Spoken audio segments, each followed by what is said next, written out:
just because they have the One Piece name on them, it's like they've become a scalper's market. Like they're the same as Pokemon now to me. No, Yeah. the game is 100% fucked. Like, so I was running the numbers on their OP6 meta, just sheer out of curiosity. And I was just like, how bad is this shit? And I'm just like, oh, this is disgusting. You have 3 playable decks. You have about 7 semi barely playable decks, and then everything else is just fucking garbage. Yeah. I will I point mean, out it's Uta in that especially sense. worse.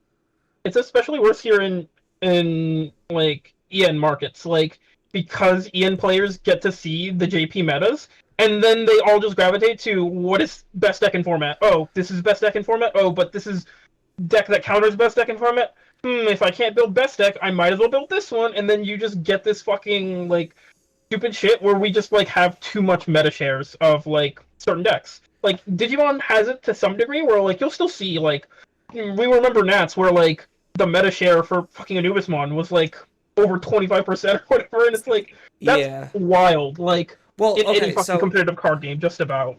Unless to you're tier zero. to be fair, Anubismon, yes, we knew he was broken, but in terms of his numbers, I've seen higher. I have seen higher out of Digimon. Digimon used to be way more condensed, Mm-hmm. and they've done a pretty decent job, at least incentivizing players to be able to play a whole bunch of decks. Like BT 15 right now, there were 30 decks that were able to top. One Piece, 10. Mm-hmm. One Piece, you want to know the estimated numbers of Sakazuki, Anil, and what's the third one that people? Oh, and Gecko. Like each one of them commands basically 30% of the entire meta. And that's Mm-hmm. out of all of the events that I looked up on Eggman's website. I'm just like, yeah, let me just do my normal Yeah. Digimon data stuff, throw this I in mean, with I'd One have to go Piece. back and look at like what BT6 looked like. Like, I'm pretty sure that we were pretty polarized in BT6, right? Oh no, Like, our that's the BT, set like that. the game was hardcore messed up numbers wise all the way up until probably I want to say BT after BT 12 was Mhm. when we stopped Yeah, seeing. BT12 did feel fairly healthy. Yeah, after literally Aside after from BT Beazle, 12. though, like Beazle was the only issue in 12. Well, that's why I'm saying 12 was the last like in quotation marks bad format. Hmm. Just because like his numbers was in the 30s, which is where Black Wars was, which was where like a lot basically the Hunters number were one deck was always in the hot like mid to high 30s in terms of the meta representation, and everything else was just trying to fight its way for those slots. Hmm. Um, and I don't exactly have the data before BT7 because Eggman didn't have his website and it wasn't nearly as organized. Hmm. But it's around the same theme where the number one deck was number one by a decent margin. But there was still like at least 10, 15 playable decks in almost any given meta except for BT7.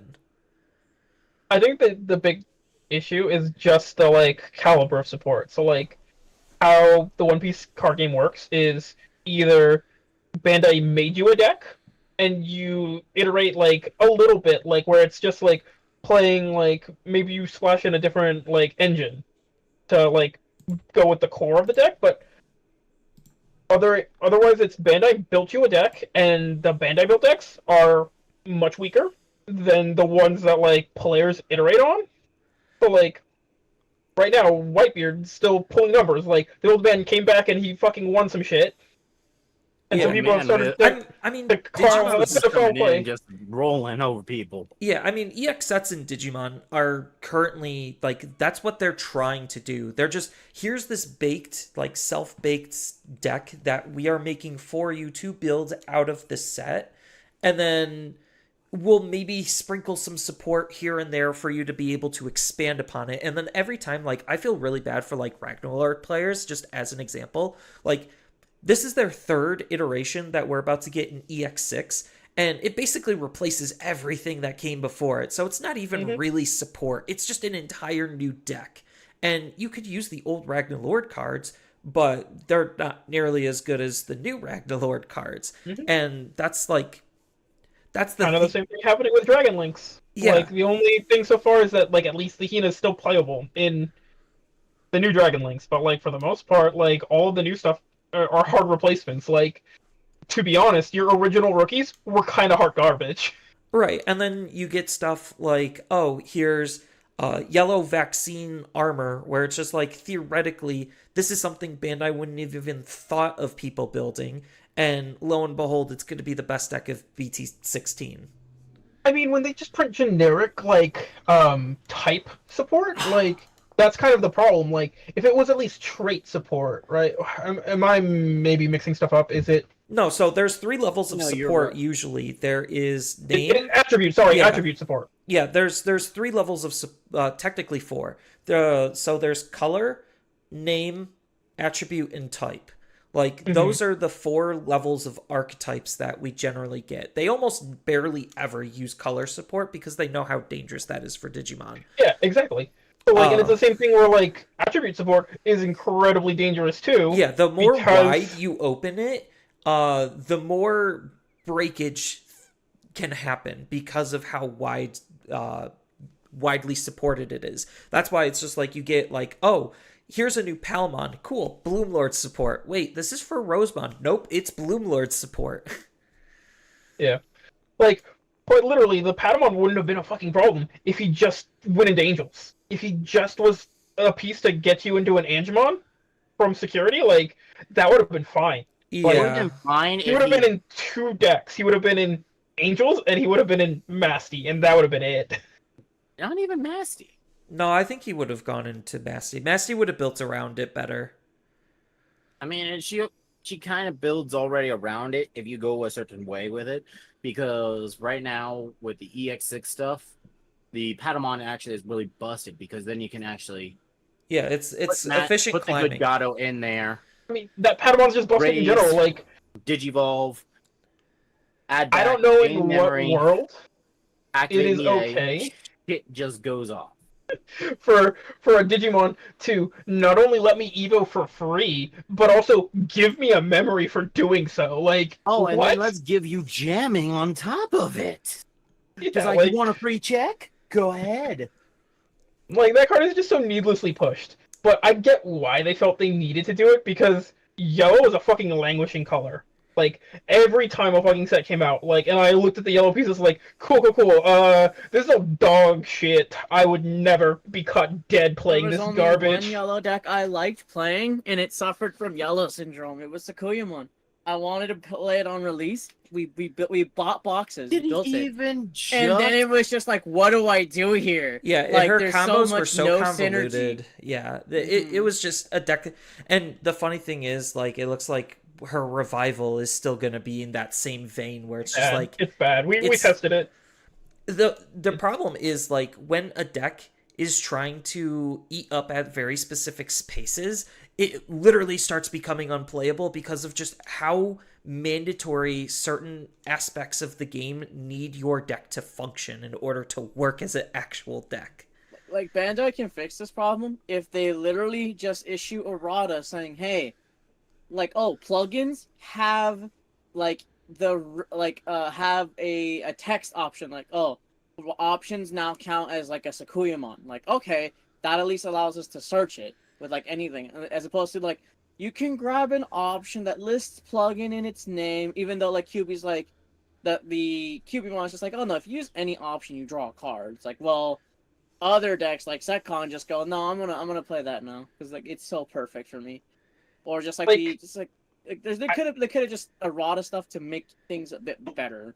And I feel like her original version, like in EX2, with just the 3 original plugins, like, could have been fine had they not hampered her by being yellow.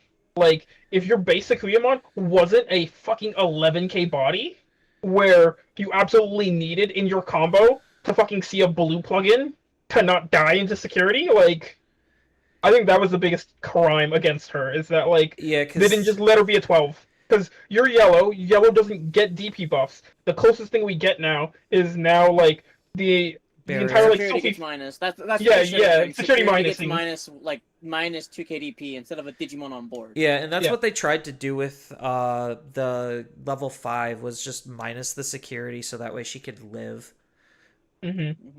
But a little too late, and then they kept printing plugins, and then basically every new plugin they printed demanded space in your deck, and you're just like, how? Like, what do you want from me? Right, and back then deck design was a little bit different where we were more Digimon heavy and couldn't afford to run as many options, so we had to be very slim on what we had to choose. And right now, that's even worse because now we have options that are Plugins. demanding space. Now we have trainings. Yeah, we and have the trainings work with your trainings and Vixie. scrambles. Yeah, But at least in Japan. Yeah, but don't let you grab any of your plugins. So if you're still trying to play plugin combos, now they are much harder to do because your trainings dodge them. Yeah, and You're that's just why. like, okay, cool.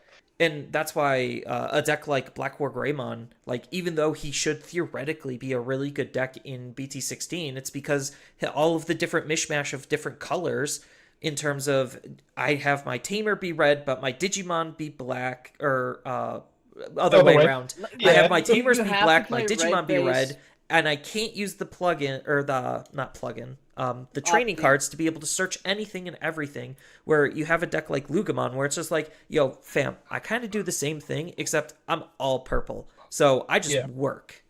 Yeah, that's the problem. It's just in Greymon, like, you need to play red because Agu X is a brick house, just like he fixes everything. But then you're like, all my Tamers are black, so like if I ever To be find honest, a Tamer, bottom of the If they had just not fucking overtuned the black engine, like, I would have been playing the fucking Black Agu X. Like, honestly, it's a pretty good card. But it's a 4-cost a hard drop, which makes it infinitely worse than the red Agu X, which does the same thing, except No, doesn't because find a that one Tamer. grabs me all of my Tamers. Any black Tamer I see, I take to hand, and I get the option that I need to, like, have protection, and I have an inheritable, so I can get an extra layer of protection if, like, I had to miss a fucking Greymon X. Like, Yeah, maybe. and that's kind of the bullshit, is that, like, so the new Gabu did the same bullshit, where they're like, okay, so we'll just print that new Gabu, it does its good search, but they kept it the same play cost, right? But it also gained the fucking protection effect that the new level 4 had. And so you're just like, cool. I'm just so much better. And it's like, yeah, we tried this with Agumon, but we, like, nerfed it into the ground and then accidentally overtuned the shit out of both of the level 4s. I mean, that's what happens with any Gabumon is like, oh, Agumon gets 3 times the amount of support, but whenever you see a Gabumon, you know it's going to be immediately better. And it's the same with blue hybrids too, unironically. It's just like, yeah, red hybrids, they get more support, but whenever you see a blue one, you better be scared. It's just that fucking main Protag set, like tipped the balance too much. Like, sure, technically, like, Greymon was still getting stuff, like, just about every time, and it's mainly because they're split into, like, 2 families that, like, people actually give a fuck about. Because nobody gives a fuck about the black Metal Garurumon family that doesn't even have that in its name.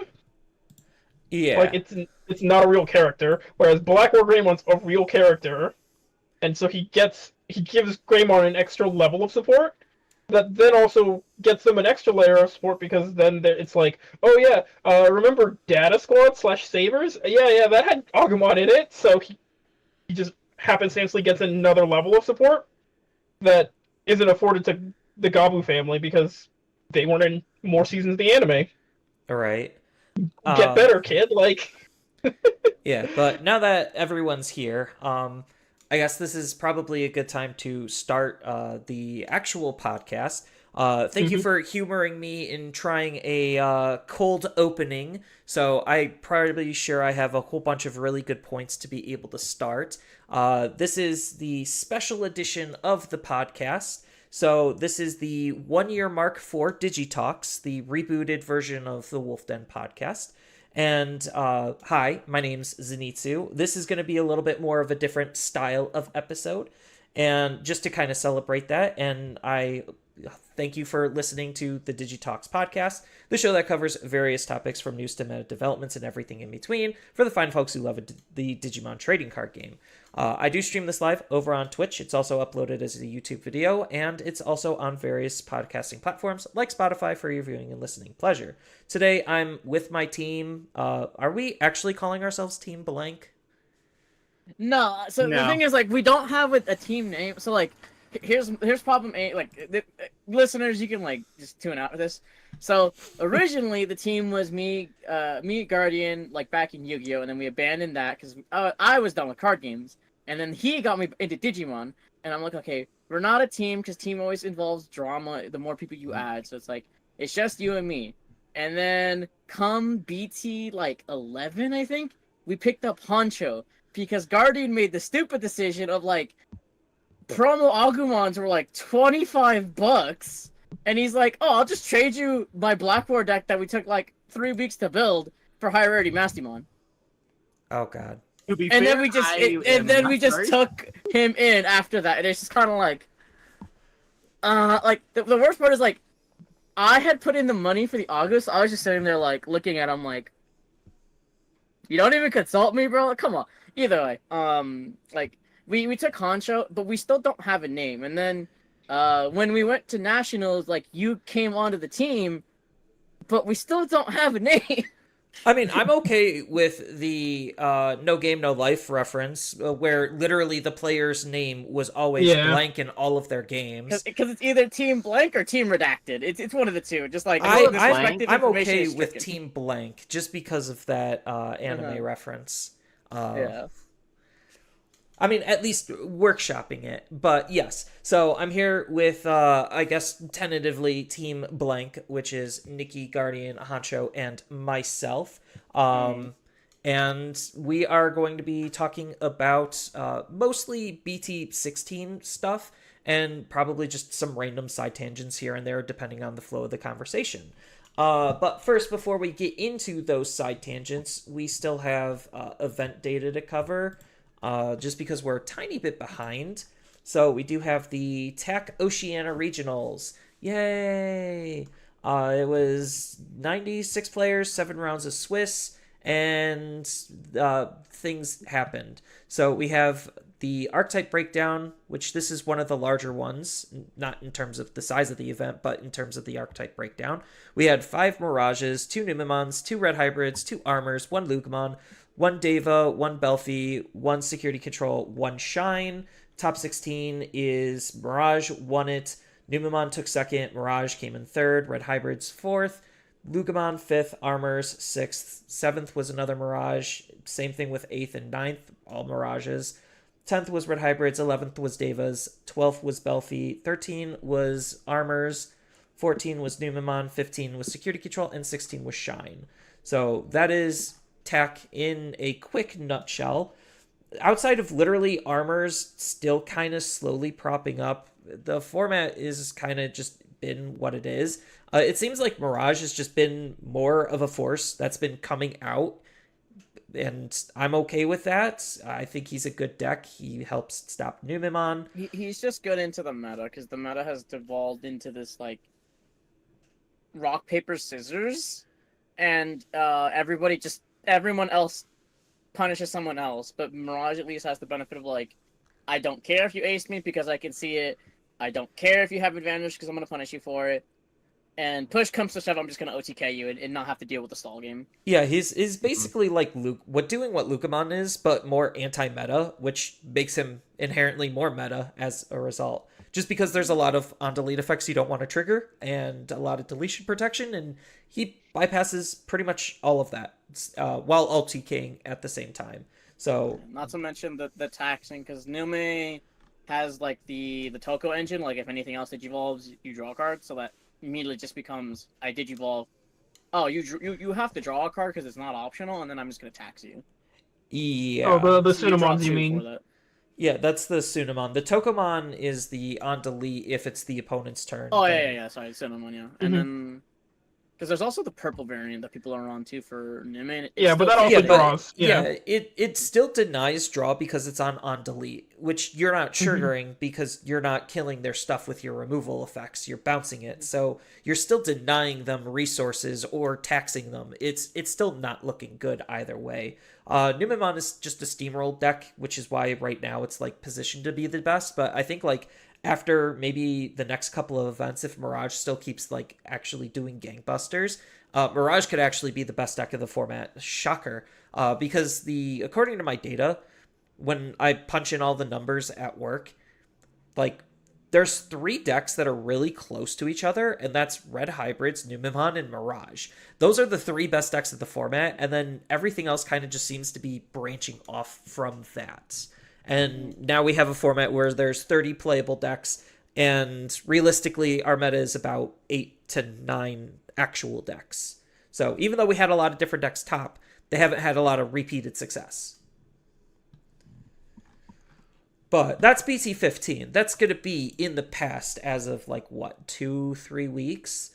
Because BT16 is the new hotness, and it has me extremely nervous, like very nervous, because Magnamon X Antibody looks extra spooky, whether you're playing him yellow or blue. So I know you guys have been testing way more than I have because I'm a goober and I'm doing research on pre-release when I should be practicing. But that's All the I'll say YouTuber is, life. We've said this before. I'm not looking forward to 16 top tables in BT16, because if I have to play the mirror, I'm just gonna drop. I'm just gonna give them the win. I do not want to play the mirror. For bugs or for armor? Bugs versus Magna, because it's basically the same thing. You're playing a mirror match with like 2 different effects. I think it's kind of funny that those 2 decks are wildly different, but still ending up at the same result. It just devolves to, I'm unaffected by you, and I'm big as hell. I'm unaffected by you, and I'm big as hell. What are your effects? Because in theory, Tyrant has the matchup in their favor, Yeah, because doesn't it assuming get the they can bigger keep DP the boost? buffs rolling. Because the ruling is, if Magnamon X swings at you at base, like, what is Magnamon X, like 12 or Yeah, 15? he's 12 at base. He is- With effect goes up to 15. So here's the thing. When Magnamon X swings at 12, before he hits your security, if you have the Metal Life, you are legally allowed to switch the target straight to you, even if he's immune too. So even if he hits security and he's 15, you could just go, I'm going to let you take the first hit, and then I'm going to redirect you into me on the second hit. That's the only way you win the mirror, but it also comes down to where's their Heaven's Judgment, because everyone's playing that this format, and it just becomes, I'm literally 24k. You have to waste every single instance of Heaven's Judgment on me to kill me. Otherwise, I win. Yeah, because Heaven's Judgment in Magna, it's like what? It hits 4 24K activations if you of have 3 6. colors. Yeah, it's 24. Tyrant, if they climbed all the way up, will be exactly 24k. So it comes down to, if I've climbed all the way up, you have to use every single instance on that Heaven's Judgment to kill me. And even then, if I had 1 extra KDP somewhere, I would live. I learned real quick how busted the starter deck Magna is. Like, the fact that that's basically a level 4 Zudo ace without being an ace is like actually cracked. It's like, yeah, let me just strip 1 source, and then if you don't have any, just bounce you back. It hard outs a lot of things incidentally, and that's not even ignoring the fact that it has a security effect to de-digivolve. Like, oh my god. It replaced the old Magnamon in Royal Knights. It's what let them get a 2nd place and a 10th place finish in the last Ulti Cup. Really? Yeah. For Japan or for here? For here, that last Ulti Cup. The core Ulti Cup. Oh. I didn't even know. Yeah. And I They played have in a it. 2nd place and a 10th place finish for that one. Heck yeah. I mean, those types of revelations I feel like are coming a little bit too late for them to really like get a good foothold in the meta, and I still think like decks like Mirage can easily out it. Like, that's the biggest problem for them, is that what we're going to move into is decks that like have removal that isn't deletion based, and so like you just aren't going to be able to build your King Drossel, Yggdrasil, correctly as you go through the plays. Like the I fact also that I also think like those types of decks, I call them clock decks, because the idea is it puts you on a clock. Like I'm going to be building up, and then an explosion happens, and I should be winning off of that explosion. I think like the game is progressing too fast to where clock decks aren't, the ones that we have aren't very good, and that's why what's it, Seven Demon Lords is just Royal Knights 2.0 but on steroids. It really Yeah. is. I mean, Seven Demon Lords is a deck that if Nick hadn't played it so much and hasn't learned all the outs to it, he would be getting steamrolled on it. The It's gonna be only one of those reason decks I'm that are gonna playing be Sting, hard the X antibody Kuwagamon is just for Demon Lords. Because every other deck, I don't mind stalling it out because I can stabilize. With Demon Lords, every single time I hit them, I need to get a check-in. I cannot wait, and even then, I'm scared because they're on 8 removals. So I'm just sitting here sweating bullets. Like, where's they play the deck promo Mega differently. Kabuterimon when I need him? You have to be extremely careful because they may just take out Lilithmon because the freaking gate just requires 7 names to summon their big bad, and that includes itself. So it just needs 6 other names. It doesn't need Lilith at all. It just needs a card with Demon Lord. That's the worst part, and it plays freaking its main option, which when it kills something, it spits something out. It plays the 7th, and it also now plays the X antibody versions of Levy and Beals. So it doesn't even need Lilith. So it can actually splash in more removal just to scare certain decks into swing and die. Yeah, that's why some people think like security control for BT16 is going to be like actually really good. I don't know about that because I don't think so because I was playing like Mirage into security control, and that's going to be one of the matches I'm going to post up on my YouTube video, like as a YouTube video. Even though I tied, because I was a goober and I miscounted on where my level 6s were. Spoiler, they were in security. Not because they put them there, because they started in security. So I was running a false mindset of having more level 6s that I was trying to dig for so I could combo them twice and then kill them, because 1 stack will die, 2 stacks won't die. yeah, I can understand that mentality.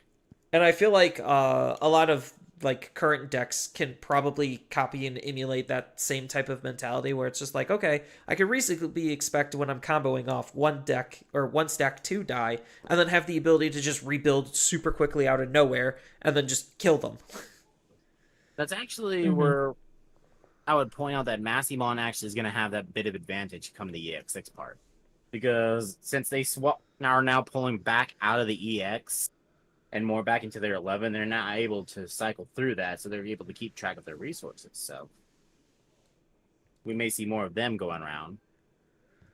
Maybe, but I can really hope that security control doesn't go back on the rise. I think, like, doesn't security control lose to Ukamon? Because, like, Ukamon just creates too wide of a board and they just can't deal.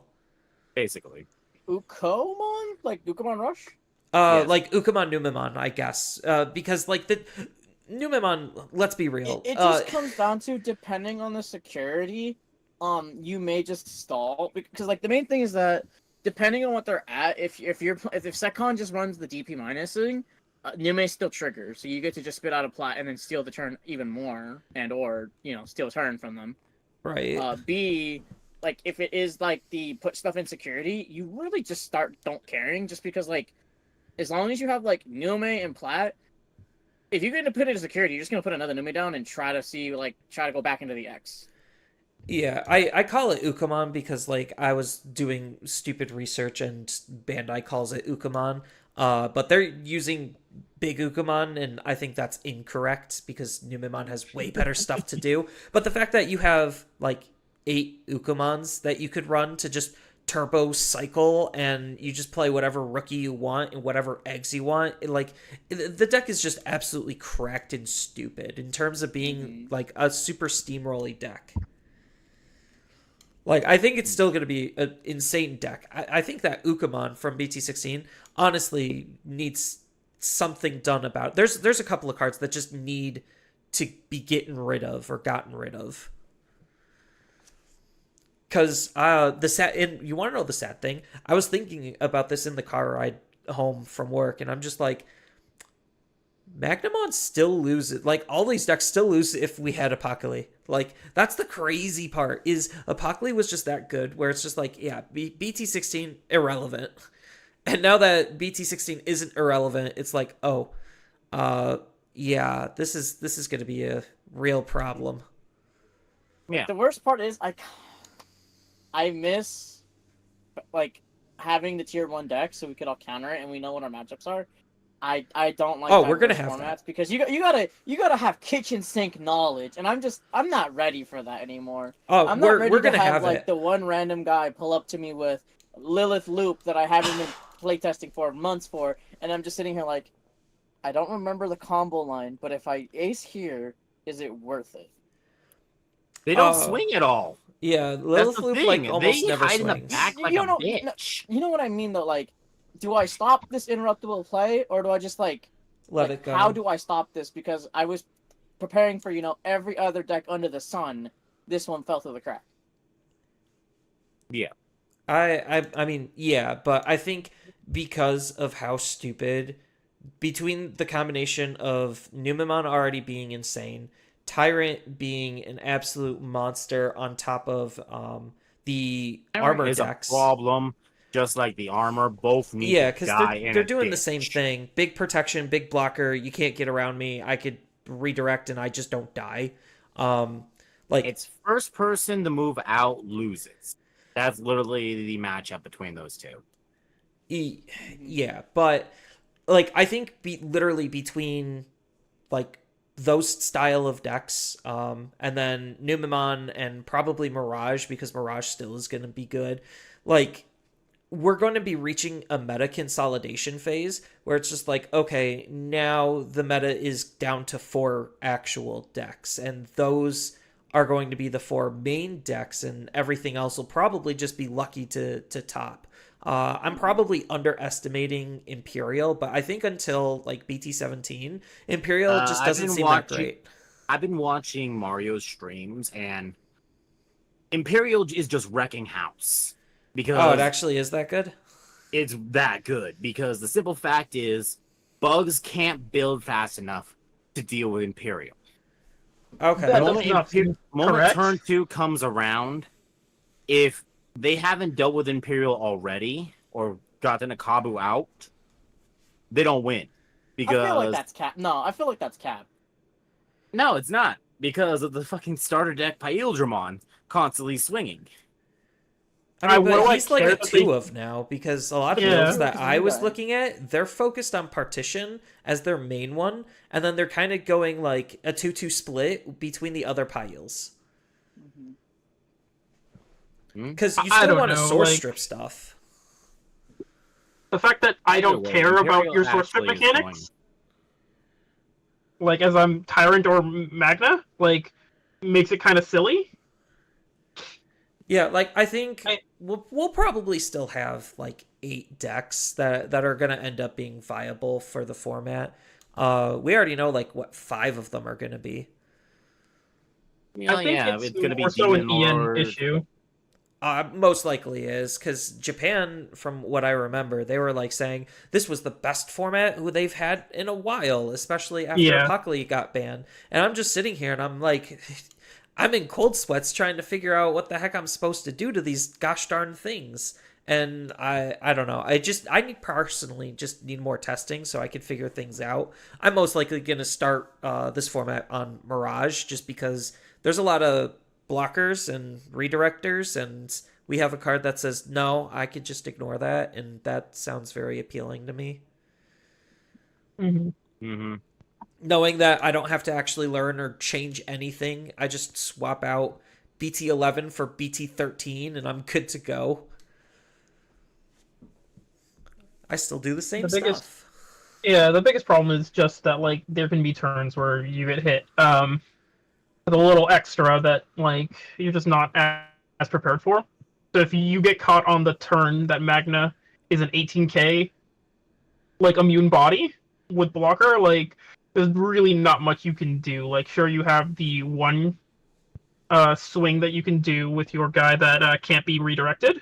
No, but it once applies you try to and go into that applies to the whole stack for the whole turn. ooh, okay. Yeah, that's That the at least crazy helps part. you out to let you keep going, but yeah.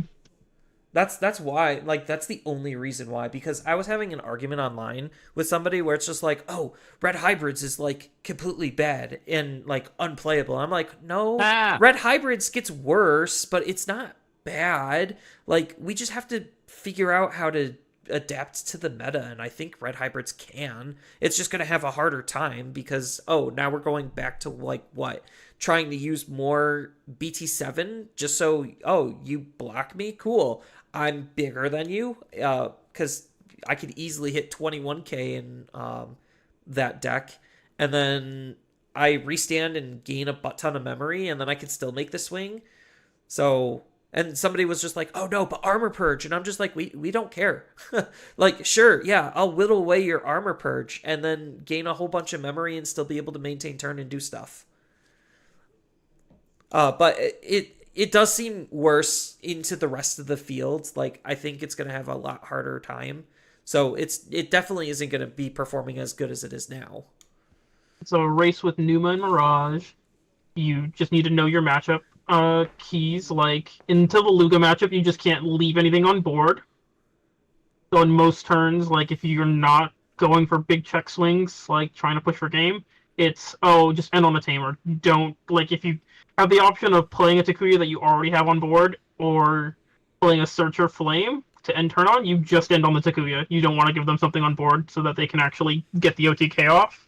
I learned that the hard way when I was playing in Ulti Cup. Like, I was playing against Izzy, who I haven't played against in forever, and I'm just like, okay, I'm going to play my one dude in Search, and he's just like, okay, cool. I kill you. And I'm just like, what? And then I did the same stupid mistake again in game 2, and he's just like, thanks, I kill you. And I'm just like, what? Like, literally, the match, I just posted it on YouTube earlier this week, if you're listening to the podcast.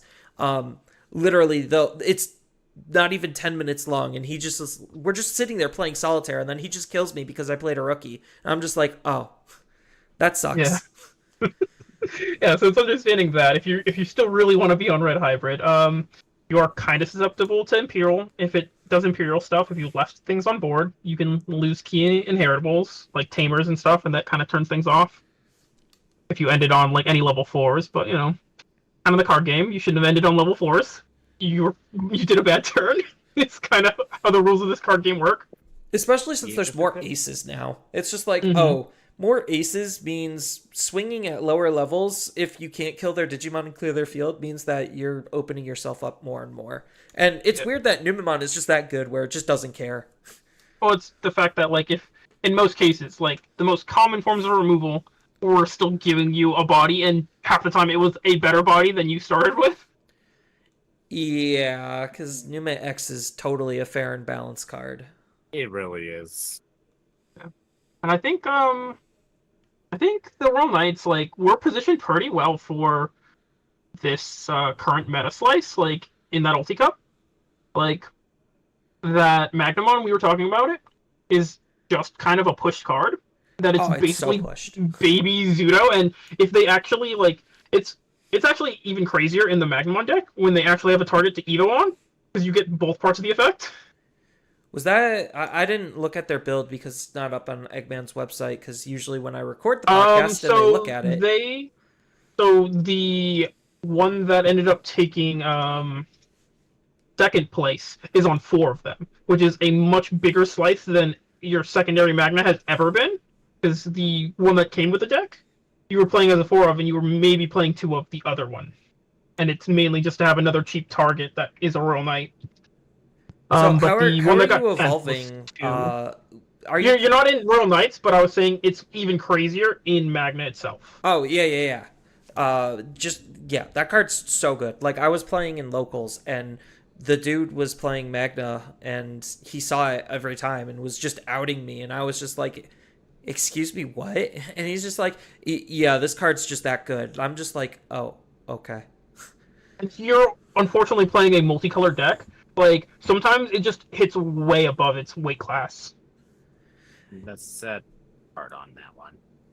I mean, the thing is that like Royal Knights, I think would have been a fine deck moving forward, but Demon Lords just completely replaces them because it's a more consistent, and all of their bodies are actually way more, like, are much higher impact. Like, the unfortunate thing is that a lot of the Royal Knights were printed with the idea of this effect will be really cool when they all assemble. And so, like, the base effects, like when you just hard play them for your one of per turn, are just not that impactful. Like, well, also none of them are until the end. Yeah, also they're trying to double dip and say, yeah, this is also able to support their current existing deck for them, for like some of them. So it's just like, oh, you could reasonably play this Jesmon in the Jesmon deck. Same, not with Genku, but like they're also trying to do multiple different roles. And they have to take that into the design account. And obviously rarity is a thing where it's just like, oh, we can't have all the SRs be the Royal Knights. Otherwise, that would be too expensive. Nobody would want it. And the deck would be hyper pushed, which it kind of was on release, but it kind of wasn't at the same time. It was just like you said, that clock factor. Yeah, which Demon Lords is doing it better. And whatever clock deck is going to be coming next is obviously going to be better than Demon Lords, which scares the ever-living crap out of me. Because I already feel like with BT16, like, this is the new power threshold that the game is going to have to live with for the rest of its time. And that alone just makes me super nervous because we have absolutely broken cards that are, like, warping the game around them to where if you literally can't use these cards, your deck is just automatically garbage unless they have something that's overcompensating for it. So like I'm talking about Ukuban, the BT16 one, because that card's just so freaking stupid. Patamon is extra pushed. For any yellow vaccine deck, even just yellow decks, that card's just super pushed. Then you have the training cards is just another example. All the training cards. Scrambles to a lesser degree, but like there's these certain cards that are just demanding deck space that are just generically good support cards that could go into anything and everything. And that to me is a problem. Some people will be like, oh, that's just a card game thing. And I'm just like, no, that is a problem. Yeah. Magic learned that with artifacts. Oh, hey, let's start making artifacts color-based because colorless means it could go in everything, and that's a huge issue. Yeah, they already had that problem way back in like the early 2000s. Yeah, that's why the One Ring is like one of the dumbest Magic cards ever printed. The One Ring is just a repainted Soul Ring. No. It's so much more. That card is crazy so card. Yeah, that card's Draw Engine incarnate. As well as you get to have a funny little subsystem that is pretty funny. Yeah, but the fact that that was colorless meant that every deck could abuse it, and spoiler, every deck in, at least in Modern and Commander, the formats people actually play, they were abusing the ever-living crap out of it. Oh, sweet Jesus, okay, I thought it was just a Soul Ring reprint, but no, that's fucking horrible. Yeah, so Magic learned real quick, hey, when stuff is too generic, that's when things break in half. And Digimon is definitely starting to learn that, except they didn't actually acknowledge it yet. They were just like, oh, generic purple cards make every purple deck good? Who would have thought? Oh, let's hit some of those. And then you get stuff like Patamon, where it's just like, okay, you can hit Aizmon, you can hit Gabumon, but why is Patamon a thing? Yeah.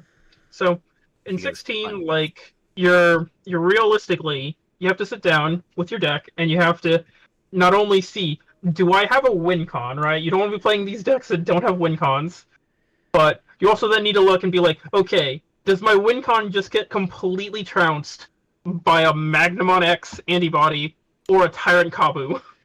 The answer for a lot of them is yes. I'll spoil that one. Yeah. Like, are you super aggressive? You attack multiple times per turn. If I stop the one swing, do I turn off your entire deck? Okay, Tyrant just beats you outright. Like, you might have a chance with Magnamon because you gotta bait their defend, but with Tyrant, it's just like, no. I have X amount of redirections as long as I'm suspended. That's why Demon Lords is the one deck that actually scares Tyrant, because all they really need is to get to their big boy and have another body. Yeah, I Because the would. moment the big boy swings, he basically kills two things. How many you have on board? Only the Tyrant? Trash your whole security. Go Yeah. ahead, redirect me. Yeah, I would say I'm like excited at the fact that EX 6 comes super close to BT16, but it also scares me the fact that we only get 2 viable decks out of EX6, which is Angels What's the and second Demons. Oh. Yeah, it's Angels and Demons because Dominimon is like kind of stupid, and Dominimon is literally, I'm going to make this giant ass swarmed board of angels that not only have check 2, they have blocker, retail, a whole lot of fuck you. Well, also Dominimon gives them all protection too, so it makes the board even Exactly. it makes the board And- that much harder to get rid of. And Bandai was like, oh, I feel so bad for him. He's not an angel. We'll just cheekily just staple that onto him. He's fine now. Yeah, he's Yeah, also treated bad as an mistake. angel. He's like an authority, and Yeah. he has that special rule text where he's also an angel. I find that black box to be Dominimon is hilarious. supposed to be freaking god in the fucking sense for the fucking Digimon shit, but Yeah, so like EX6 is, in my eyes, basically going to be fused with BT16, and then we're stuck with that for a while, because when does BT17 come out? Which BT17 to me looks even worse. I'm just like, oh my god, now I'm we get playing Blue Imperial Hybrids again. Ace. I'm playing Blue Hybrids again. I cannot believe we went full circle. I mean, I've Where been does that playing bring Red you? Hybrids and Mirage Back to since me. BT12. okay. So Secret Crisis comes out August 9th. August 9th. So when does EX6 come out? July? That would June 28th. So June, July, August. So we get like 3 months of BT16 EX6. Mhm. Which I guess that's normal. It's just And then 1819 is coming out in November. yeah, that's going to be the real interesting one. But we, outside of more red hybrid and blue hybrid support, we don't know a whole lot past what they're actually going to be doing. Because that's when we get Special Booster 2.0 and then 2.5 after that. 2.5 is in February next year. It's going to include 19, EX8, and 20. Yeah. But luckily, between the big booster and 17, we get hit with EX7 and the 2 starter decks, which come out in September. Which I So don't they'll shake even... up the meta a little bit. They'll shake up the meta a little bit, but I don't know how impactful they are, because I'm just sitting there and I'm just like, does this actually beat what we currently have? Like, that's my thought process on a lot of like what's, in my perspective, even able to be successful is, does this beat this? And by this, I mean Magnamon X as like right now the big boogeyman. Well, we gotta see what the Impmon Megidramon thing is gonna be turning out to be. Yeah, because I'm looking at the puppet stuff, and I'm just like, I honestly don't think Puppets beats Magnamon. I don't. Nope. Puppets actually is an entirely different mess. It depends on which puppets you're going with. Are you going with Cinderella or are you playing chess? You're not So playing the chess. main thing that I see that Cinderella will that, but have over chess Magnamon actually is good. just whoever explodes quicker to the Mega has the advantage. Cinderella just spawns a bunch of tokens, and like with the overclock giving you the ability to like Cinderella swing at the end of my turn. Oh, Magnamon would kill it. Pop my puppet. I'm alive. Effect. Play something else out. That now has overclock, rush, blitz. Trigger it again. Now, like you can like start slowly. Like it just becomes who has more ammo in the tank. At some point, the Cinderella person is gonna run out of puppets to keep spawning to keep the Cinderella alive, with the Magnamon going to swing at it every time. Because otherwise, it gets checked one. Because yes, I'll block it, but you protect it, and then I'm just gonna pop it something else. Like it just comes down to who has more resources in the tank. Yeah, that's fair, but I think like with the way that Magnamon kind of currently operates, I think it would just naturally be faster than Cinderella. Yeah, there's no doubt on that one. Which is why I gonna think be like very it's gonna have fast. which is why I think it's gonna have a real hard time being able to compete. I think at least the Shoto's deck, his looks a little bit more hopeful because he could have the DP to hit over the certain thresholds, and then Vortex is like kind of dumb. His big issue is that he doesn't have enough Vortex enablers. Like, realistically, Vortex isn't doing anything for you because that, like, extra tag that it has, that is, this Digimon can declare an attack even on the turn it was played, like, doesn't really come up in the deck in its current, like, iterations with your starter deck and your EX, 7 support. Like, you just don't have any real ways to, like, play out, like, the 5 or the 4 that, like, have those effects. And I think that's the big problem, is that, like, you're not really that aggressive of a body. Like, a lot of the stuff you're doing, I think, ends up looking a little too cute. Like, where, unlike other green decks, like, you're kind of doing, like, Bloom, but, like, you're not getting rewarded as heavily for it. Like, the thing with Bloom was that it comes down, you had all your stuff suspended, you rebaited your memory, and then that, like, let you go into, like, a secondary stack, so you had, like, a Bloom and a Hydra sitting next to each other. Whereas Vortex doesn't really, like, rebait as efficiently. And its entire game plan is, like, instead of suspending my opponent's stuff, like Bloom, you want to suspend your own bodies?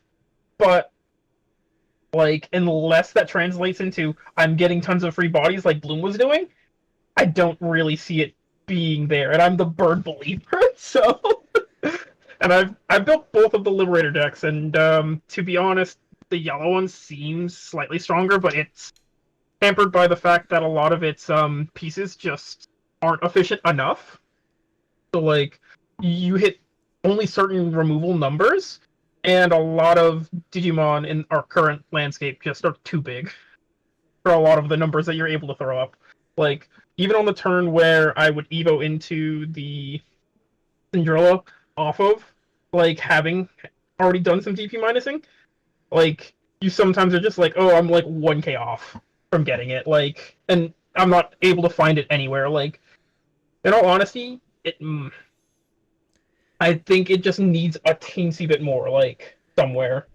I mean, there's a lot of decks that are in that type of a category where it's just like, okay, they could just barely either get there or barely just are off of being able to get there. And I think, like, that's going to be the deciding factor on what's keeping a lot of the decks out of the meta, because, like, I hate to, like, say it, but me, East, and a couple of other YouTube content creators, we're kind of all coming to this conclusion that, like, okay, maybe the game is actually not as healthy as we think in terms of not necessarily meta-wise, but, like, card development-wise. The fact that, like, we could use Patamon and Emissary of Hope to be able to turn 2, get into a mega level Digimon and not pass turn is, like, absolutely stupid. Like, the fact that evolution has become so efficient, and couple that with dex search and dig power and a couple of other, like, factors that just help accelerate decks. Like, there's just certain decks that are just that much stronger than everything else in the entire game, and it's, like, very painfully obvious that there is a huge tempo issue with the game. But, you know, most people tend to not exactly want to acknowledge that, and they're just like, no, it's fine.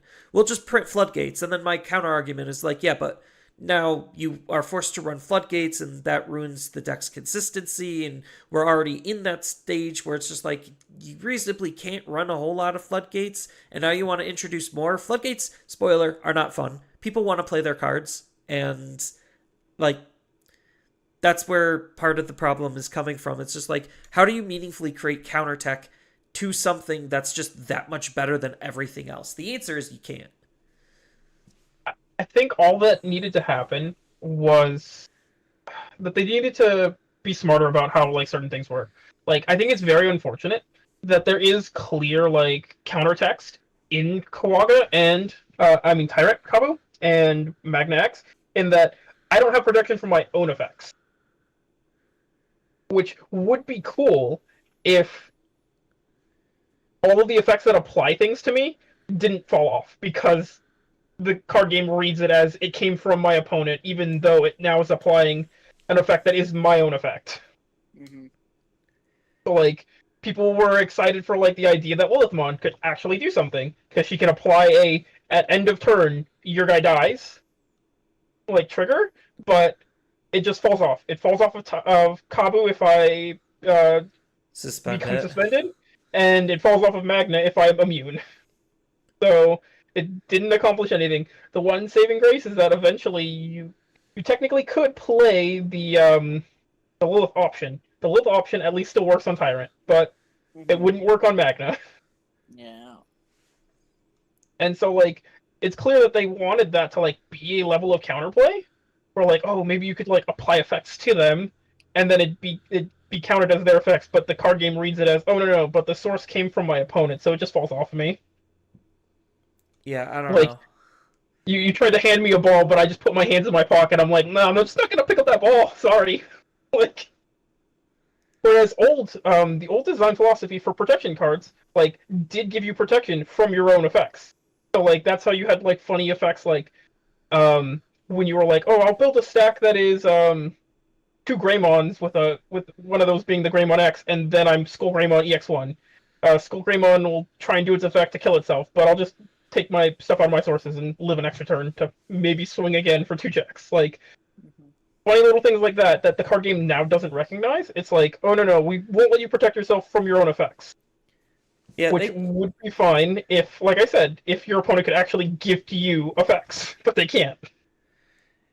yeah, I don't know. The game, in terms of its overall development, I think it's like it's not exactly quite in a like absolutely god awful state. It's not One Piece level bad yet. But I definitely think we're hitting a point where they have to be even more careful now than they've ever been. And I don't know if the new design team is going to be that careful or not. Mm-hmm. Because, like, the new design team came in supposedly at around BT14, which means all of block 3, or what block are we in? Are we in 2 or Block 3? three.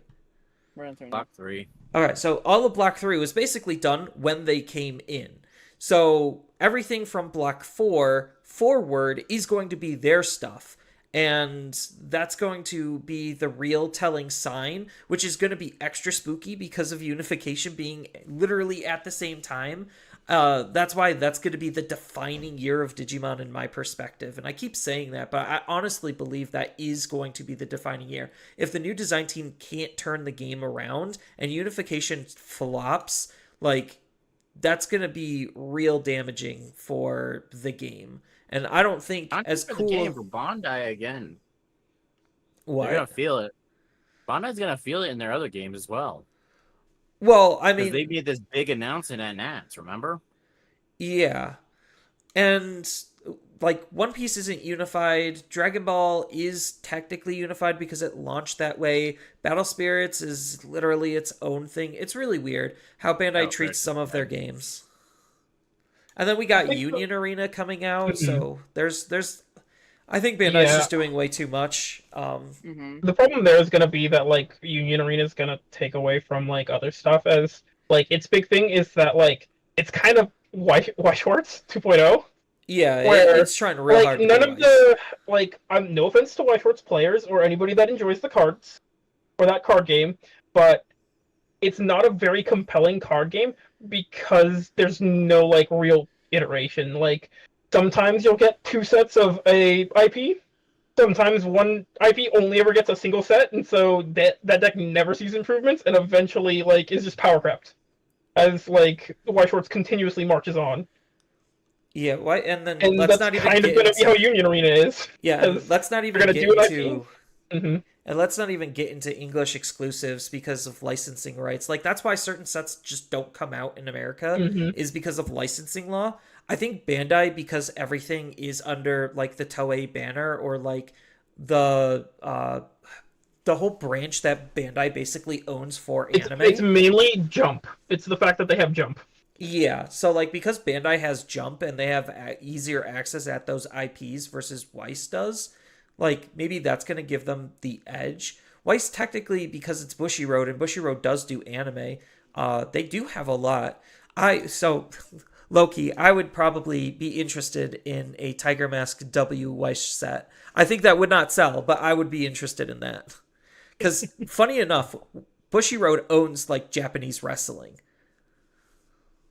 Definitely wouldn't like be out of the realm of possibilities since they did stuff like Avatar. Like the fact that Avatar: Last Airbender got a White Horse set, like, is still just so funny to me that they would like branch out and just do an American cartoon.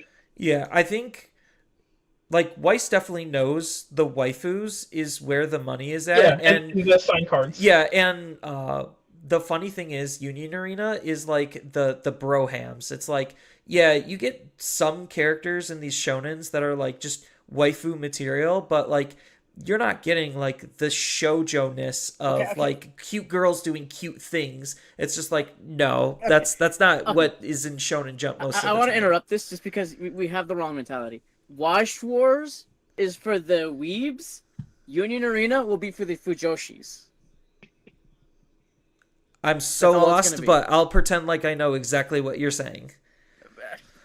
So, what's This is my Digimon for then? husbando girls, like the people who like I would die and let Sukuna do unspeakable things to me, the unhinged women who are like, oh no, this is my husband. Like that is what Union Arena will just boil down to. It's just like Hisoka, people from Hakuyu, Ichigo, just like husband material right here. Yeah, White Try to Schwartz is combat for White Schwartz weak the waifu okay. problem. Yeah, so is Digimon for the furries then? Technically, we're for The the furries, the scalies, featheries, actually. and the scalies. Scalies? Scale. Yeah, like there's more dragons in Digimon than there are like furries. There's only like what 2 wolf decks right now, 3 if you count Leomon. If you count So I mean, you could count Leomon's a Nasty on lion, that. dude. Leomon's a lion. So in terms of like doggo decks, we have Mirage, Mirage, Lugamon, and Melga. Those are the Mhm. primary Oh, yeah. dog decks. Like that's the dog trinity. Mhm. And then you got like 17 dragon, kin, scale, lizard decks. Yeah. But my main thing is I don't expect Union Arena to do well for like actual like competitive players, like people that want to play a competitive card game. In the same sense that like that Battle Spirits didn't really take off here, even though they're the ones that have cash prizing. Like they're the like only Bandai game with cash prizing right now. Actually, Bandai's reducing the cash prizing. Like there's some Battle Spirits drama right now because Battle Spirits is not doing well. Spoiler alert. And shocker, that like Battle Spirits is just in a very rough place. Some people are saying, oh, it's trying to make a comeback, and I'm just like, yeah, I could try. But it's funny because that's supposed to be Bandai's premier card game. And like looking at their TO rules, that game also is a best of 3, which is wild because Digimon's also best of 3. And then you look at their leader-based games, and those are best of 1s. So I'm like, okay, I don't get it. Like, why are some of your games best of 1s and some of them best of 3s? Because Except like it's I don't know. Digimon's also best of 1 in JP, but it's an EN thing. Like, to be honest, Battle Spirits just is not a extremely compelling card game for Western audiences. Like, especially right now, what it is that like Yu-Gi-Oh built a niche where most of the people that played Yu-Gi-Oh and or like get into it today like have some nostalgia boner for the anime. So it's actually IP driven, even though like a lot of the archetypes aren't really that, but like a lot of people that are Yu-Gi-Oh are like basically like have no life it and are in it to win it now. So there's not really leaving that card game. Pokemon's IP driven, so it's nostalgia. So, like all of the Sorry like about this, successful man. card I games actually are have to go IP because I gotta you're go make good. dinner. Yeah, go. You're good. are IP driven, whereas Battle Hopefully be Spirits back doesn't in 2 have days that in a bit.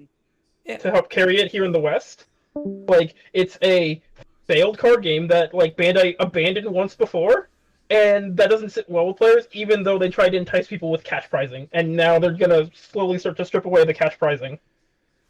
Yeah, and it's funny because Digimon technically had more failed iterations, but I also think Digimon before was not actually trying to be a card game. Mhm. As weird as that sounds, like it was more just trying to be the cash grab collectible type thing rather than stand on its own two legs and want to be something to compete in. And I think now Bandai is maybe trying to take Digimon a little bit more seriously. I honestly wish, like, from the get go, they should have done the whole, like, Pokemon multimedia thing, because if they pushed as hard as they did, like, when Pokemon was doing it, I think Digimon as an IP could have been bigger, because I do understand that Digimon is a niche IP. Mhm. Yeah, like, but I think that's just like a Western mentality. Like, a lot of people that have money right now grew up in an era where, like, basically all of our, like, children's media was just IP advertisements for a different product. Like, people were already buying the Pokemon games and all the merch and everything because the anime, the games, like, it all just cemented in people's minds. Like, that's why, like, Pokemon is not a very healthy card game. It's an entire card game where my entire strategy for most decks is spit out as much as I can from my hand and then reset my hand. Like, it's a card game that if any other card game looks at it, you're just like, wow, they're doing some crazy shit there. Or I they just have mean, generic, like, refill your hand cards. Like, yeah, the game, like, it was funny. I used to play the game competitively as a child, and I recently, not like super recently, but I tried to go back to it just to see, hey, can I still play this? And the answer is yes. The rules have like barely even changed mhm. in the 20 years the card game has been out. Like, Magic is something where it also really hasn't changed, but they've changed the design philosophy behind how they make cards and sets and all that, where it's just like, okay, it does have a different feel to it compared to the past, and like, and especially compared to other card games. And I think like a lot of games do try to like stem off of Magic, because Magic kind of did feel like it nailed it right, except it nailed it wrong in other areas. And everyone's just been trying to fix it. Nobody's been trying to fix Pokemon. You could kind of say Digimon tries to, but the core concept of Pokemon is monsters fighting monsters. The core concept of Digimon is still, I'm going to be attacking your life. Your monster just so happens to be in my way. Yeah. Like, so that's kind of where I see it. Is that like a lot of the successful like IPs, like in franchises, are like IP driven here in the West. Like in JP, like I think that they're more willing to like accept random stuff. Like the fact that Battle Spirits doesn't have like a manga or an anime like is fine to them. Well, it Like does even when I now. was, yeah, it's getting it, but but like even I like thought that like some of the card art's evocative, like, and they had started off doing like a lot of like IP tie-ins to like help bolster it. So like they have Kamen Rider, they have like Gundam sets, and they have like they got an Evo set, like, Yeah, so they're and doing stuff. yeah, let's not forget that the OG Battle Spirits would have died if it wasn't for the crossover with Digimon. And like that's, I feel like Hmm. Bandai's just sheer and utter misuse of some of the IPs that they hold, because like Digimon has the potential to just be bigger than what it actually is. Is it going to be like One Piece or Dragon Ball Z level of like fame? Probably not, but also those card games have their own issues. But regardless, the IPs are bigger, and like you said, the IPs I feel like are carrying the games more than the actual games. Well, like when you really break it down, Digimon has everything it needs to be successful. You have a giant roster of monsters. You have more monsters in this franchise than Pokemon has, and Pokemon is sometimes made fun of for the fact that they have 1,000+ monsters now. Yeah, and some of them are just awful designed, and Digimon can get away with a lot of it. And I do like Digimon's creative designs towards their monsters. Like, I'll never get something as cool as like what we're seeing with Liberators in Pokemon, like ever. Mhm. And Digimon's always had the ability to tell more mature stories. Like its biggest problem is that like a lot of those mature stories are locked behind games with really annoying subsystems. Like the OG World games are great story-wise, but they just have these terrible subsystems in them that just make them such slogs. Like, even more modern ones. Like, a lot of people, like, have, to a degree, fond memories of, like, Dawn and Dusk being, like, one of the newer world games that came out, like, during the DS era, right? But that game is, like, actively kind of miserable to play because it's entirely just looping, grinding your Digimon.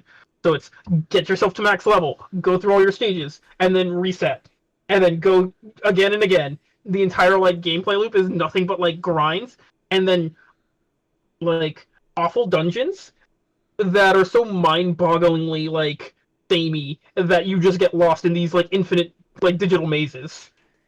Yeah, I feel like Digimon definitely needed more of a Pokemon direction in terms of unifying what the heck it wants its core gameplay loop to be. In terms of the games, the animes, like, I think the animes is probably the strongest portion of the IP where they just nail some of the storytelling. Like, as much as people hate some of the seasons of the anime, like, I can sit there and confidently rewatch all of them and have a good time with the vast majority of it.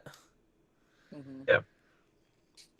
But I think that's like just the biggest issue is that like Digimon just like technically has this wealth of like stuff to fall back on. Like you can build sets on the games. Like we could do Digimon World 1. Like you can give us some like actual like analog boy support. Like have him be an actual character with a deck. Like that is within their power to do. Like he has canonical Digimon that he is known and associated with. Like you can do it. Like there's nothing that stops you. Yeah, the cool thing is they could try to do like Liberators as a unity thing for the card game where it's just like, okay, make Cool Boy a NPC in Liberators that Shoto has to fight in order to clear the stage or whatever. We're still early into Liberators. We don't know exactly how the world that Shoto is going to be in is going to be progressing and how the story is going to unfold. Right. But like they do, like the base premise is video game, virtual reality, Digimon card game is the outlet. We already know the action in terms of the card battles. They're not going to be full in-depth matches. And I'm okay with that, but I feel like they have such a good opportunity to be able to expand themselves, and they really need to take the animation studio that usually does Digimon off of that current project because it's awful. It is so bad. Yeah, but to get back to our main topic, right, which is the BT16 meta, like you just gotta look for making sure your deck has a win con, which is the baseline for a deck. If your deck does not have a win con, if you are SecCon, and your win con is I stall and they hopefully deck out, that's not a real win con, and you should probably try and do better. Yeah. Make sure your deck has a win con, and then you have to check your win con to see if it doesn't crumple to Magna or Tyrant right now. And then as we move into EX6, you have to check, can I outpace Demon Lords? Those are the main things that we're going to have to kind of look forward to. There's going to be the return of reduced blocker floodgates. So if your deck was making use of play cost reduction, that's going to get a little harder come EX6. So like Tyrant is going to take a little bit of a hit because now all of the guys that you wanted to play out for free, you got to pay for them. So there's that. Looking forward, I didn't realize that. That's a good point. Because like usually I don't know. Floodgates are weird. Floodgates are definitely in this like awkward position where it's just like you have to run them, but you, like where's the deck space sometimes? It just depends on what you're playing. Like that's the biggest problem is that like a lot of these cool like evocative like flavorful archetype decks just don't have the room, and that's the real crime of this card game. Whereas like other card games were like. Yeah, they're if you were trying to be playing, like if you were trying to be playing like flavor decks, like at least Pokemon mandates that you have to because your family lines have to go in a certain way. Like there's no way around it in Pokemon, so you're always like cool and flavorful at least for the most part. Like we do have like lots of very interesting and weird decks, right? We're like playing like Iron Hands and like Chen Pao decks and stuff like that. But like, it's just a Pokemon thing where they have the ability to play like effectively mega level Digimon, but they're your basic Pokemon, and you can just put it on the board. It's cool, whatever. But in Yu-Gi-Oh doesn't really do like full like archetype decks. Like if you're doing it, you're doing like funny anime haha stuff and being cute because it's just engines. You're just playing engines. Yeah. And Digimon definitely is in this weird middle ground where it's just like you have your core line, and usually we were talking about this earlier where it's just like one line is not enough to make a deck, and you need to have a second line of support to really bring in what that deck is supposed to do. And EX sets do that better than base sets, but base sets are usually stronger because the lines are more spread out and like more on par and updated because they are spread out, where it's just like, okay, here's your base, then here's the upgrade, which is clearly better or sometimes like just as good as the base, and the base was already good. So like Bandai's like half building your deck for you, forcing certain cards to be used in combination with each other, and like that's a good thing and a bad thing. But yeah. I think looking out for those points that you were pointing out in terms of like trying to find success in the off decks, I'll just label them, is definitely very helpful and insightful, because I see a lot of people on like Facebook and Reddit where it's just like, I don't know what deck to build. I like this Digimon, or I don't know what deck to build. I want to be competitive. Like there's different answers for those, but like at the end of the day, people are always going to gravitate towards some of the more competitive things. And like, because, winning is fun. When you don't win, it sometimes doesn't feel fun. You end up like the protagonist of Liberator, Shoto, a man who has canonically never won a duel. Hey, he just gets nervous and misplays. That's his excuse. And then he quits. Yeah. But he's canonically never won. But that just means there's room for I love that boy. I mean, it means there's room for him to grow. And, like, that's where I kind of like Liberators and its overall direction, because, like, I've seen the Yugis, the, the Jadens, and I'm going to throw out a name you've probably never heard of for an anime protagonist, the Gao Mikados. Like where they basically are just all invincible. Like they never lose. And because of that, they don't really grow as characters. So everyone else grows, but they don't. And I hate that. I mean, to be fair, Yuki had the whole, like, lose a Tem arc, but still, I know what you mean. That's a filler arc, though. It's not even... Okay, fair, fair, yeah. It was filler. Technically filler. Which is funny, because that is a lot of people's go-to for, like, a big anime moment. Like, the other thing that, like, killed me, though, about it is that, like, the final arc of that series, just completely trashing the card game, is so wonky to me. And, like, so counter to, like, where we see the rest of the series go, where it's, like, the card game is so paramount to, like, how important the world, like, is. Like, where, like, sure, Yugi stopped Merrick from, like, claiming all of the Egyptian god cards and I guess getting the Millennium items so he could unlock the secret of the Pharaoh's tomb, which doesn't matter until you get to the last season and you understand what that actually even meant. Which realistically was, you can go back in time and just like completely like ruin the entire continuity of the world. Like, it's the power that gives you, right? Is like you can go to ancient Egypt and just rewrite history. Cool. Fine. But that's not related strictly to the card game. Like, the big bad of that series is Zork, the Dark Master, who has a single printing in the TCG, and it's a bad ritual monster that is not evocative of what he is in the anime. And then you go to the next season, and it's like, Yubel, who's a dual spirit, but also part, like, human, like, wants to use the strongest fusion card in the game to fuse two realities together. Like, okay, that's very card game related. You go to the next season and you have like the Signer Dragons, and everything and like the mech lords eventually, and then that all equates to like even crazier stuff where it's like, oh yeah, our protagonist stuff, spoilers, is the final big bad of the entire series. Wait, you say was the big bad? Yeah, the dude at the end of the franchise, for 5Ds is Yusei from the future. Oh, I didn't finish 5Ds because Yeah. the dub stopped, and yeah. It's so- honestly kind of a banger. Like I honestly would say that like aside from GX being a little bit more nostalgic for me, 5Ds is probably like peak Yu-Gi-Oh anime.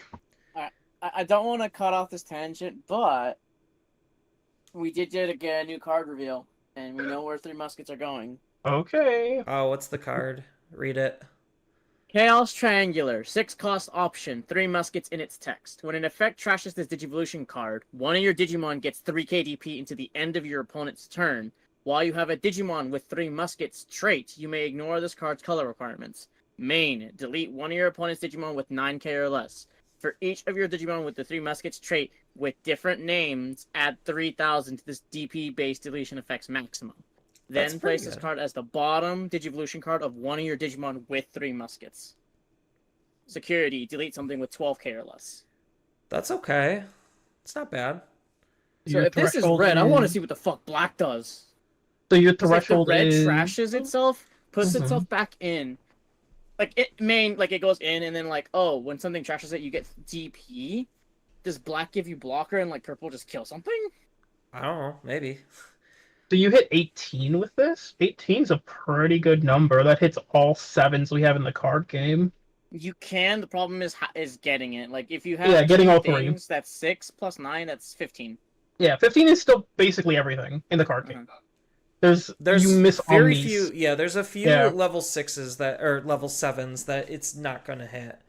Mhm. But that's still a pretty solid number. But BT. And then total's perfectly fine out of security. Like that hits most of the old things in the card game, but like Mhm. I feel like the new threshold should be like instead of 12, it should be like 13. But whatever. I'm just glad they haven't like done the whole Pokemon thing where they are actually power creeping their DP by like, oh yeah, the new threshold for level 5s is 9k. Oh, now it's 10k. 10 like they like Bandai at least is smart enough to acknowledge We just have the funny outliers, like guys that are canonically like crazy strong, like Kaluga and Cyberdramon, who get some of the like biggest like outlier stats for their lines. Yeah, and like I hopefully they really decide to bring in certain cards and they hopefully stop printing stupid crap that's breaking the game in half. I know they're not going to, but like looking at EX 7 in terms of spoilers, there's nothing in there that's like insanely wowing me in terms of like that's broken. There's some good stuff, but like I know EX sets are usually lower power, but like with BT sets, usually there's something where it's just like I could point to that and be like, that's broken. And To be honest, what? I felt like with like where things were looking like with all our like big funny bodies, that I was very surprised when the Dragon Links don't float into ones from trash, where you could just then loop the megas like together forever if you're not ever like removed properly.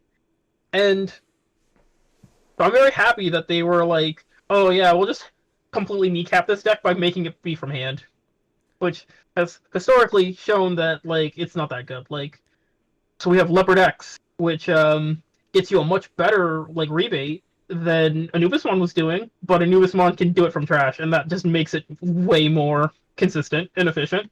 Well, Whereas also like the with Leopard, I can difference- just run out of stuff. Well, Leopard also doesn't have the ability to refund itself on the way up and set its trash to bring out whatever it wants to. So, like, there's the consistency factor as well. So, like, you have speed and consistency, even though the effect is slightly worse.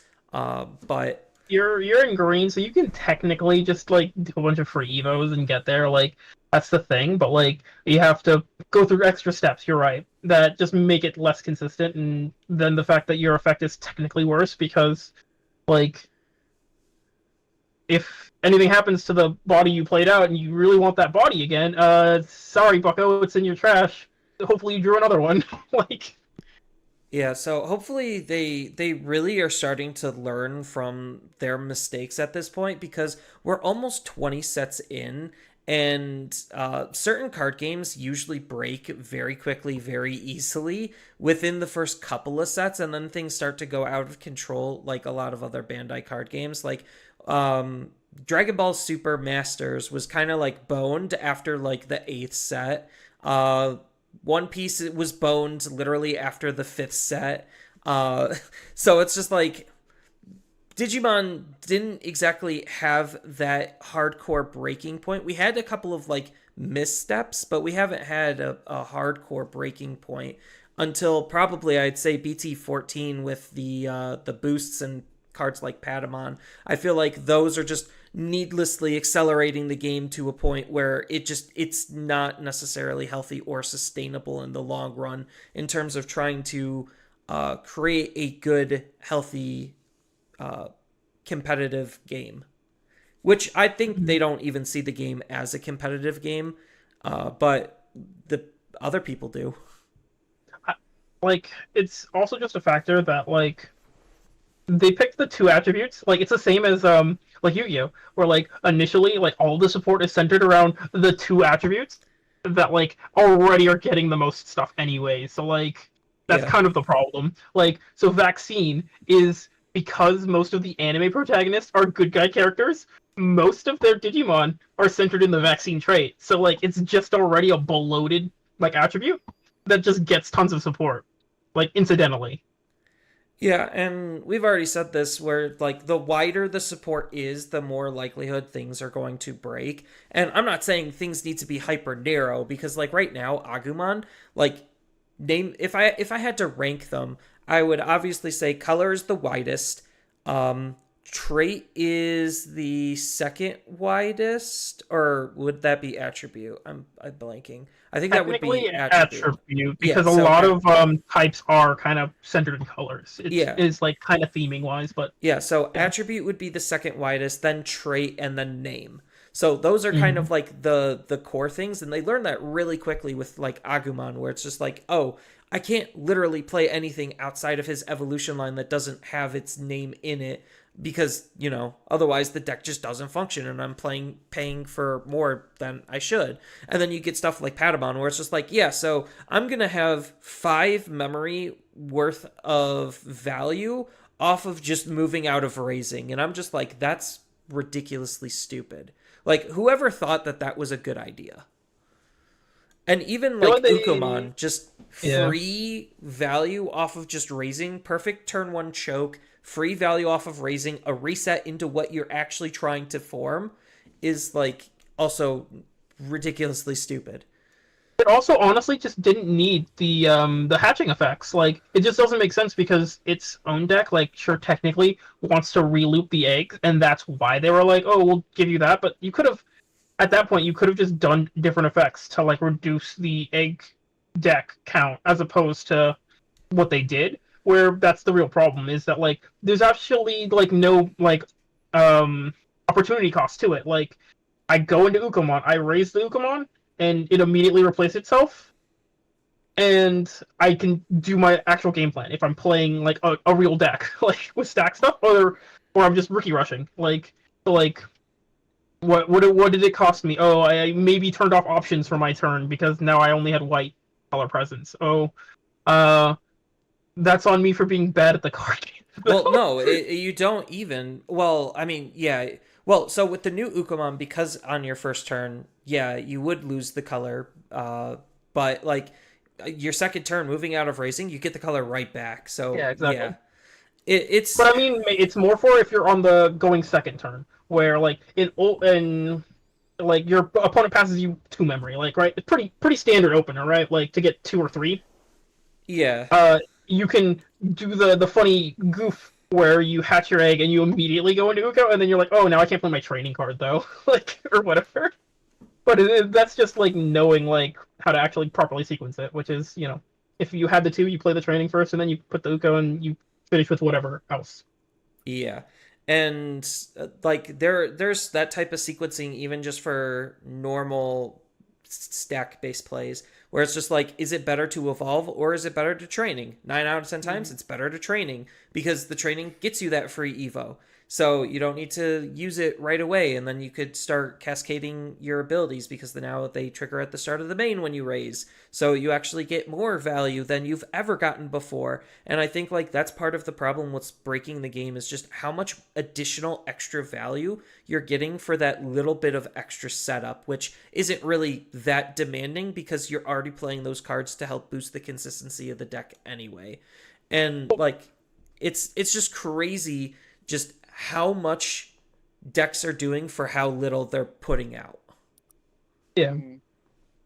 But like, to start wrapping things up a little bit, when do you think they should introduce a new ban and restriction list? We're not going to get into what is going to be on it because that's probably a whole discussion in of itself. BT16 or EX6, they need to introduce it then.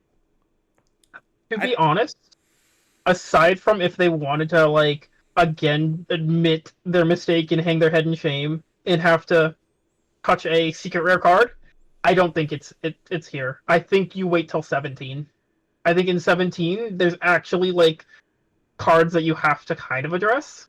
Like Imperial gets really wacky in 17. Their Paladin Ace is like a crazy push card, and they get that option that is like completely like out of tune for like how much it costs and what it's able to accomplish. I think we're probably going to see, as much as I want a new ban and restriction list on BT17 because that makes sense, because by the time we see it, Japan's already going to be on like 18, and that kind of just makes sense based on previous timing. But I think realistically we might see it as late as EX7 if they're not going to do anything, which I honestly think would be a ginormous mistake because we're heading down some very slippery slopes, and Japan can say how great things are, but things aren't as bright-eyed and bushy-tailed and rose-tinted glassed as they seem. Well, like just because we have the data, we look at JP, and JP's pulling big numbers for Blue Hybrid. Blue Hybrid is a deck that is off of the support of a single set that didn't even give you like true complete lines when you really think about it because of like how it ended up like shaking out. But that deck is like pulling big numbers, and that is before we even get to see what new toys you get in 18. So like it's clear that deck like has the potential to become a problem, since it's already doing well with like a crumb up support that it was given. And that's not even mentioning all of the current decks that were from BT16 that are still doing good, like you said, with Imperial. And Armors is definitely not going away. Numemon is not going away. Like there's a lot of like just really strong and hyper push decks that are still defining the meta for the most part, or if not defining, being a very strong prominent part of it because they were already just that good on their initial release. I think Omni Ace like is a brick house if you can actually get him to work, but like he's so much harder to get to work compared to Paladin. Like Paladin is so completely free that it's like not even funny.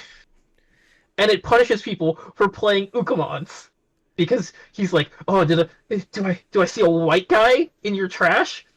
Sorry, that's gone, and I gain memory because I took him away." Yeah. And you're just like, oh, sorry. I thought I was playing the Ukamon card game now. I didn't realize that we hate white people here. Wow. I wasn't going to exactly go there, but sure. So... Nah. Ukamon's a problem. We gotta address it. Ukamon 100% is a problem, but again... I definitely think, like, yeah, probably around BT17 would be the time to just introduce something, because I do think, like, even though we technically are just coming off of the recent wave, we're at the point in the card game where almost every set, if not every other set, is going to introduce something stupid that they need to fix. They do that with Dragon Ball Super Masters. Every single set, there's a new ban and restriction list because they don't know how to balance their game very well because that game is just insanely stupid. But Digimon's a little bit easier because of just the different levels of design in play to be able to try to balance it. But hopefully they do fix it because I've been on record and I'm like very cautious about BT16's meta, and I think like this seems like it's going to start to be a really big changing point for the game. And I don't necessarily know if I like the direction. I'm still going to stick the game out. Don't get me wrong. I'm definitely not quitting. It's just I got to figure out where my fun is, and right now it's not in the current spread of decks, which is unfortunate for me as a player. Yeah. And like I said, I think that's just an exacerbated issue here in the West, that like there's a unnecessary consolidation and gravitation towards the high-performing decks from JP. And so there's a lot less iterating. Like in JP, a lot of their like early like up to like week 2 results like show like a very healthy spread. Like it's people figuring stuff out and like testing things, but we're just not really gonna have that because they did it all for you. It's there. Just copy their homework. Yeah, that's why unification is going to be absolutely massive in terms of changing the entire landscape of the card game in every single facet, from how we're testing to what's getting spoiled to even the content people are making.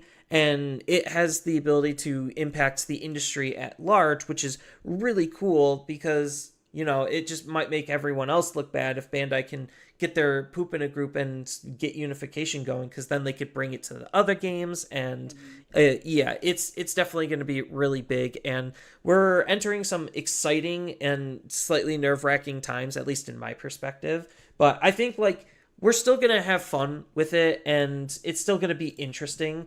What decks are, to actually wrap things up, what decks are you guys excited to play? I know, Nikki, you're kind of excited for Bugs. When? In 16 or 17? 16. We're not on 17. 16's still the focus. So 16, competitively wise, I'm gonna be playing Tyrant just because like it's the one I test the most. It's the one I think has the most like. It's not Magna like I win automatically because I'm pushed. It's more like I have a chance. I always like playing the rogue underdog. I like being generally a little bit annoying. Mirage was my first instance of like I just want to annoy you and then I kind of get to win. Besides that, I have to wait till 17 because I wanted to play. Honcho's got me on it. The Dex Daruga, because that was the first deck I took to my first regional. Was the Dex Daruga deck back in Alpha. Oh yeah, that SOC list has been looking very fun. Lots of stuff we've been testing on that too. Yeah, but like first 16, I don't even know what comes out in 16. That's like BT 16. Like besides that, because like generally speaking, like I kind of wanted to play. DNA, you had kind of wanted to do one of the DNAs, like you wanted to do Sylphie, and we do have some of the pieces for it, but like that deck just isn't pulling numbers or performing like well enough. And all the testing that I've done and like iterating I've been doing, like I feel like I ripped that deck apart and then I put it back together, and I'm like, okay, there's still like holes every time I do it. I just can't figure it out, and I think it's not a me problem. I think it's a Bandai just hasn't given me the right cards. Yeah, because all the other colors I'm looking at is like it's just like maybe more, like another way, because this is also the thing we get like D Brigade, but like I generally didn't like the D Brigade I liked the old D Brigade back when we were back in like EX3 format where it's just like Rookie Rush. Like when we got the Digi Police, things kind of started to show that like certain things can't play well. And looking now, I'm just like, yeah, no, it's just Bugs. Bugs looks the most interesting. Sophie looks the most interesting. And then that's kind of it. Everything else is like...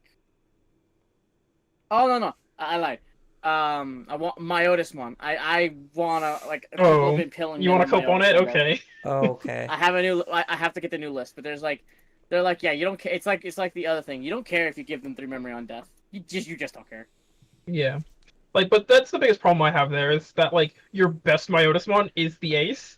And it does kind of feel bad to, like, be like, oh, I'm just gonna shoot my own guy in the face and have to hand you, like, here, friend, have a gift of 3 memory, like, just about every, like, play line.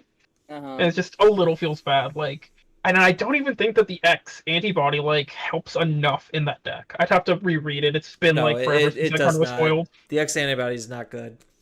Yeah, which is unfortunate. Yeah. What about you, Honcho? What are you looking forward to? Well, my cope deck is birds. It's Phoenix One X. Okay. I'm so sad that they finally gave me like decent sauce, but then they were like, yeah, but this is also like blocker redirect hell, and that was already your deck's biggest problem that you just like kind of couldn't do anything about before. They were like, okay, in 15 we'll give you support to help you with blocker hell, and you're like, cool, thank you, I appreciate. I will gladly take my Garuda Ace. And then they're like, okay, you're But a real now we deck just now. redirect you, so Yeah, but now you just redirect. It's just useless. It's just like, useless oh, now. cool, thanks. even if you incidentally had blocker, like you would just be immune anyways, and I'd just be like, oh, cool, I'm sad. Like the one cool interaction we still have is that if I leave my Garuda Ace on board, and my opponent checks a Tamer out of security with their Magna X, my Garuda Ace triggers before their effect triggers because um, last in first out. Interruptibles and turn player priority. Well, it's not that. It's the fact that the security effect of a Tamer is to be played, and that will then trigger my Garudas all turns. And because of how triggers work in this game, that is the latest trigger, and it has to resolve first.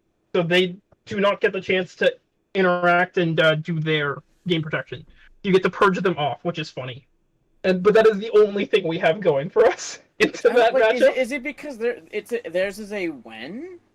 So it's because theirs is a when. So remember that theirs can get interrupted by security effects. So the security effect of a Tamer is to get played, and then that means that the next order of operations is that we have to resolve whatever playing that Tamer caused. If that Tamer has an on-play, you gotta do that. And because that Tamer triggers my Garudamon Ace, I get to do the blow-up blocker. And all of the Magnamons incidentally have blocker printed on them. That seems weird because I feel like at that point like Magnamon should finish resolving like, hey, yeah, no, security was checked, I get to do my No, thing. it can't because we're still resolving the security effect basically. And then because the security effect brings new triggers, those new triggers have to go first because that's how it works. Because remember, it's last in, first out. Interesting. Very interesting. So that's your cope deck. What deck Yes. are you actually thinking about playing? So what I've been testing, because I felt like it gives me the most information, is I've been testing armor vaccines, because armor vaccines let you play Rapid X and it lets you play Magna X. So I felt like that gives me a good Armors is in like the blue base or armors is in No, vaccine? vaccine. So that's yellow vaccine base. armor. Yeah. Mhm. So I felt like that gives me the most information about like how playing against both kind of versions work. But that deck's gonna be expensive. To my list right now, I play 3 and 3 of secrets, so it's gonna be a pain to actually get done. Otherwise, I think it's go back to Lugo. Like I think the new Lugo pieces like do help a fair bit, but I don't know that I fully like them. Like I know that a lot of people are pretty pilled on New Soul. New Soul like sets up your trash and like can let you become a Fenrir on your opponent's turn, but I don't know why I want to become a Fenrir on my opponent's turn when I'd rather become a Fenrir with Old Soul on my turn and have the ability to control that I can always get the body.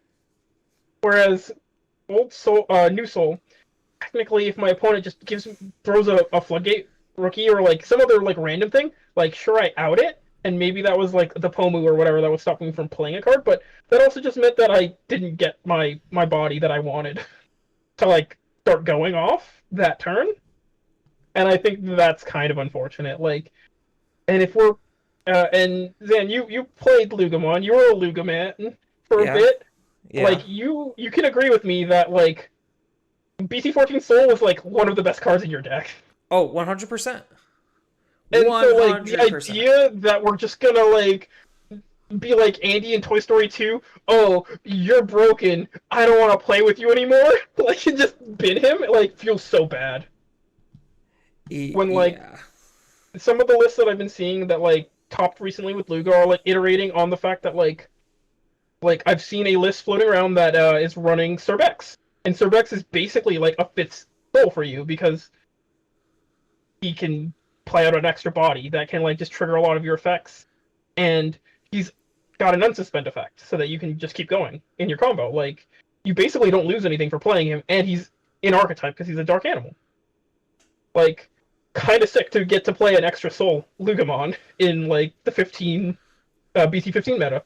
Kind of cool, but so that's kind of where I don't really know that I wholeheartedly like that new playstyle. And I started testing the 17 version where you move to like Takumi Kazuchi. Takami, yeah, my sword soul, my Takami Kazuchi, and again you're like just a completely different animal. You're a completely different deck.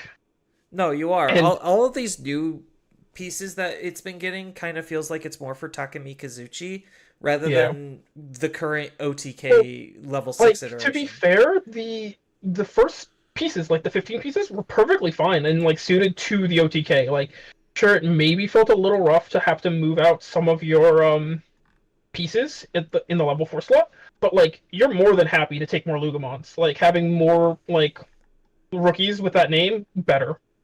Right. Like, and the fact that it itself can be a floodgate remover, you don't have to be that concerned about the swing, because technically, like, if you don't really care about the memory and it's all about just getting where you need to get, like, you swing with your Luga, you trash one to kill the floodgate that's, like, messing up your plays, you Evo off of what you pitch into the new BT15 Lugar.